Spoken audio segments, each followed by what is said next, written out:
అధికారం ఎవరికి శాశ్వతం కాదన్నారు మంత్రి తలసాని శ్రీనివాస్ యాదవ్. చంద్రబాబు పట్ల ఏపీ సర్కార్ తీరును తప్పుబట్టారు.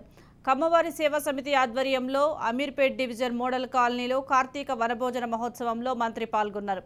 అధికారంలో ఉన్నామని వ్యక్తిగత కక్ష సాధింపు చర్యలకు పాల్పడటం సరికాదన్నారు. అమీర్పేట్లో సత్యం థియేటర్ వద్ద ఎన్టీఆర్ విగ్రహం ఏర్పాటు చేస్తామన్నారు. రాజకీయ జీవితం ప్రసాదించిన మహనీయుడు నందమూరి తారక రామారావు ఎన్నటికీ మరువునని అన్నారు. ఒకరినొకరు పలకరించుకోవడం, మాట్లాడుకోవడం, మంచి చెడు అన్నీ కూడా మనం మాట్లాడుకోవడానికి ఇది ఒక బ్రహ్మాండమైనటువంటి వేదిక. అయితే ఈ సాంప్రదాయము మన ఆంధ్రప్రదేశ్ రాష్ట్రంలో చాలా పెద్ద ఎత్తున ఉంటుంది. మరి ఈరోజు మన హైదరాబాద్ ప్రాంతంలో కూడా ఈ కార్యక్రమాన్ని నిర్వహించుకోవడం శుభసూచకం అని చెప్పి నేను ఈ సందర్భంగా తెలియజేస్తూ, 40-50 సంవత్సరాల నుంచి ఈ ప్రాంతంలోనే ఉండడం మా అదృష్టంగా భావిస్తామని చెప్పి నేను ఈ సందర్భంగా తెలియజేస్తా ఉన్నాను.